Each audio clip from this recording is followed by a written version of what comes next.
అమరావతిలో 2 ప్లాన్స్ చేస్తున్నారు. ఒకటి ఈ3 రోడ్డు. అందులో దాన్ని బీఆర్‌టీ అంటున్నారు. మంతెన సత్యనారాయణ రాజు ఆశ్రమం నుండి ఉండవల్లి దాకా 3.9 కిలోమీటర్ల మేర ఈ3 రోడ్డు వేస్తున్నారు.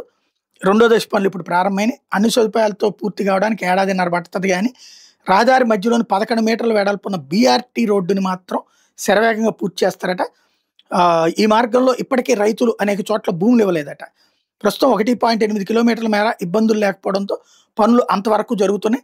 2.1 కిలోమీటర్ల నిర్మాణానికి అవసరమైన భూమి ఏడీసీఎల్ చేతికి రాలేదు. అది పరిష్కారం అయితేనే ఉండవల్లి వరకు బీఆర్‌టీ మార్గం జనవరి నాటికి సిద్ధమవుతుంది. కొండవీటి వాగు ఎత్తిపోతల పథకం వెనకాల రోడ్డుని అనుసంధానించిన కృష్ణా పశ్చిమ కాలువ మీద వంతెన నిర్మించబోతున్నారు. కొండవీటి వాగుకు వచ్చే వరద నీటిని ఎత్తిపోసేందుకు ఉండవల్లిలో మరో ఎత్తిపోతల పనులు కూడా త్వరలో ప్రారంభం కాబోతున్నాయి.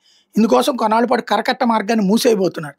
దీంతో విజయవాడ వైపు నుంచి రాజధానికి వెళ్లే ప్రముఖులు సామాన్యులకి ఇబ్బంది లేకుండా ఈ3 రోడ్లోని బీఆర్‌టీ మార్గం ప్రత్యామ్నాయంగా ఉపయోగిస్తారట. కరకట్ట రోడ్డు విస్తరణ పనులు మొదలైతే ఈ మార్గాన్ని పూర్తిగా నిలిపేస్తారు. రాజధానికి వెళ్లే వాహనాలను ఈ3 బీఆర్‌టీ మార్గంలోకి మళ్లిస్తారు. ఉండవల్లి గుహలు ఎదురుగా కరకట్టకు వెళ్లే మార్గాన్ని వెడల్పు చేసి బీటీ వేశారు. ఇది సీఎం చంద్రబాబు నివాసం దాటి నేరుగా కరకట్ట దగ్గరికి వెళ్తుంది.